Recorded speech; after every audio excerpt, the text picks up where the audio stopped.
নদিয়ার দিকে গয়েশপুরের আনন্দপল্লী থেকে মিছিল করবার কথা ছিল বিজেপির, আর সেই মিছিলে নেতৃত্ব দেওয়ার কথা ছিল কেন্দ্রীয় মন্ত্রী এবং এবারকার ভোটের প্রার্থী শান্তনু ঠাকুরের।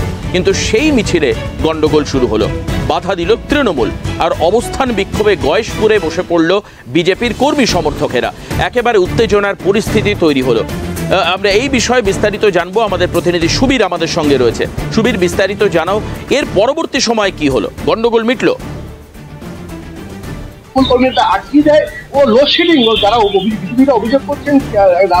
দেখো দেবাশিস, তোমাকে আমি প্রথমে যেটা জানাবো, আমি এখন দাঁড়িয়ে ঠিক যে স্থানে কালকে ঘটনা ঘটেছে, অর্থাৎ সকাল থেকে যে উত্তপ্ত গয়েশপুর, যেখানে লোকসভা নির্বাচনের ঢাকে কাঠি পড়েছে, তারপর থেকেই যেন উত্তপ্ত হয়ে পড়েছে গয়েশপুর।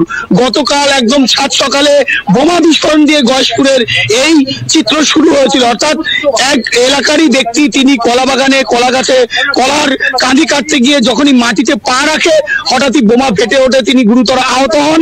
বোমার শব্দে কেঁপে ওঠে কল্যাণী থানার অন্তর্গত গয়েশপুর পৌরসভার 14 নম্বর ওয়ার্ডের আনন্দপল্লী এলাকা। সেই বোমার শব্দে ছুটে আসে স্থানীয়রা, আহত হন ওই ব্যক্তিকে ঘটনাস্থল থেকে উদ্ধার করে নিয়ে যাওয়া হয় কল্যাণী জওহরলাল নেহরু মেমোরিয়াল হাসপাতালে।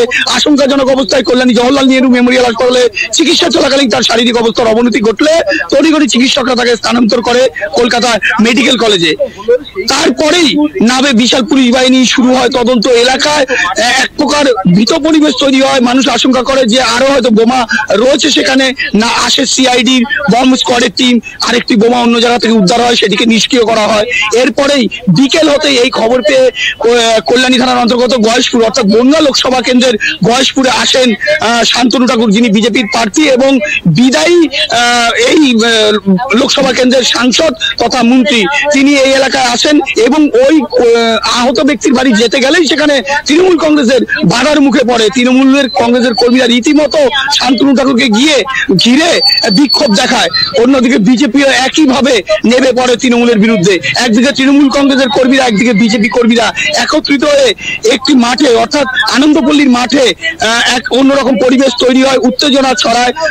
সন্ধ্যে 6টা থেকে রাত 11টা পর্যন্ত সেই পরিস্থিতি থাকে, তা চলে এবং মাঝখানে পুলিশ প্রশাসন পরিস্থিতি সামাল দেওয়ার চেষ্টা করে, কিন্তু তারা ব্যর্থ হয়। ঘটনাস্থলে আসে রানাঘাট পুলিশ জেলার অতিরিক্ত পুলিশ সুপার, কল্যাণী মহকুমা শাসক সহ একাধিক আধিকারিকেরা, কিন্তু পরিস্থিতি সামাল দেওয়া যায়নি। খবর পেয়ে ঘটনাস্থলে আসেন বিজেপির একাধিক মহিলা নেতৃত্ব এবং বিজেপি তার প্রতিবাদে থানা ঘেরাও করে। পরবর্তীকালে রাতে